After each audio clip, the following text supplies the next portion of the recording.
នេះគឺជារបៀបដែលអ្នកនាងអាចធ្វើការ mix សំឡេងរបស់យើងរវាង dialogue ហើយនិង music background របស់យើងដោយមិនចាំបាច់ធ្វើការ keyframe manual ដៃដូចមុនទៀតទេអញ្ចឹង technique មួយនេះវានឹងជួយឲ្យយើងចំណេញពេលច្រើនមែនទែនហើយវាក៏ជួយឲ្យការងាររបស់យើងស្អាតជាងពេលដែលយើងធ្វើការ keyframe ដោយ manual ដៃដែរអូខេអញ្ចឹងយើងចូលមកក្នុង DaVinci នៅក្នុង Fairlight Page របស់យើងមកអញ្ចឹងឧទាហរណ៍ខាងលើនេះគឺជា dialogue ហើយខាងក្រោមនេះគឺជា music background របស់ខ្ញុំអញ្ចឹងពេលដែលយើង play មកនេះសំឡេង sound ទាំងអស់ហ្នឹងគឺត្រូវបានសំឡេង music background ហើយនិង dialogue របស់យើងគឺវាឮដូចគ្នាអញ្ចឹងនៅកន្លែងនេះយើងចង់ឲ្យ music background របស់យើងគឺឮតិចនៅពេលដែលយើងនិយាយហើយនៅពេលដែលយើងនិយាយហើយកន្លែងដែលដក clear គឺយើងចង់ឲ្យ music background របស់យើងគឺវា increase ឡើងមកវិញដោយយើងអត់ចាំបាច់ធ្វើការ keyframe ដូចមុនទៀតទេអញ្ចឹងដើម្បីធ្វើអញ្ចឹងបានយើងចូលមក mixer របស់យើងហើយអ្នកនាងបើក dynamic មួយដែលជា track របស់ music background របស់យើងណាdouble click លើវាមកបន្តមកទៀតអ្នកនាងមកបើកកន្លែង compressor របស់យើងនេះមកហើយអ្នកនាងមកមើលពាក្យមួយដែលមានឈ្មោះថា sidechain អញ្ចឹងនៅកន្លែង soft នេះអ្នកនាងយក dialogue របស់យើងមកបន្តមកទៀតអ្នកនាងចុច on នៅកន្លែង sidechain របស់យើងអញ្ចឹងបន្តមកទៀតអ្នកនាងមកមើលកន្លែង switch hole នេះអាហ្នឹងគឺសំខាន់មែនតើតាក់ទងនឹងសំឡេងនៃ music background របស់យើងឯង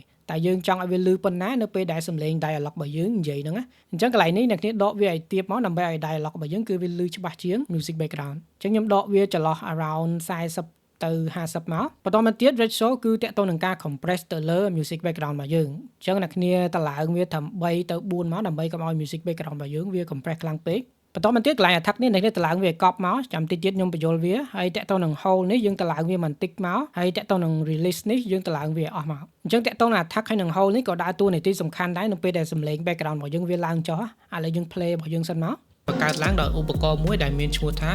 សំឡេង sound ទាំងអស់ហ្នឹងគឺត្រូវបានបង្កើតឡើងដោយឧបករណ៍មួយដែលមានឈ្មោះថា Synthesizer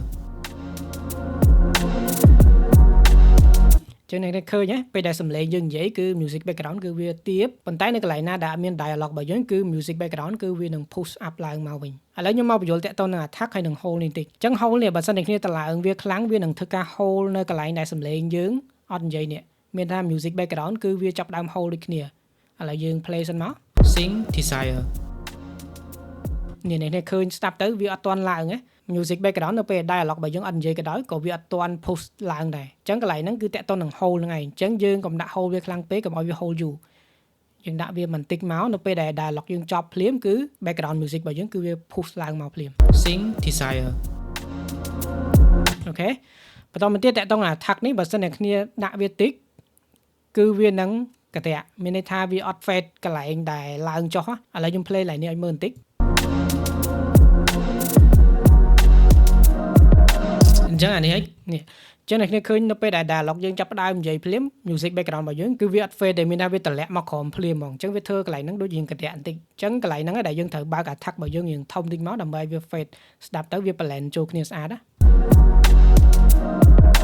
អញ្ចឹងអានេះគឺជាអូខេអញ្ចឹងតែប៉ុណ្្នឹងមកយើងអាច mix រវាង dialogue ហើយនិង music background របស់យើងបានហើយដោយអ្នកគ្នាអត់ចាំបាច់ manual keyframe ដូចមុនទៀតទេហើយការធ្វើតាមនេះវាងាយស្រួល control ហើយវាល្អជាងនៅពេលដែលយើង keyframe ទៀតអូខេអញ្ចឹង technique នេះខ្ញុំបញ្យល់អ្នកគ្នាប៉ុណ្ណឹងបើសិនជាចង់ដឹងបន្ថែមទៀតអំពី sound mixing អាច comment នៅវីដេអូខាងក្រោមអញ្ចឹងសម្រាប់ខ្ញុំដែលចង់សិក្សាជាមួយ DaVinci Resolve ខ្ញុំមាន course មួយដែលយើងផ្ដោតទៅលើផ្នែក editing ផ្នែក color grading ផ្នែក fusion ហើយនិង Fairlight ដែលយើងផ្ដោតទៅលើ audio post production ដែលមានទាំង sound design sound mixing VO ហើយនិង ADR អញ្ចឹងវីដេអូរបស់យើងថ្ងៃនេះមានប៉ុណ្ណឹងយើងជួបគ្នានៅវីដេអូក្រោយ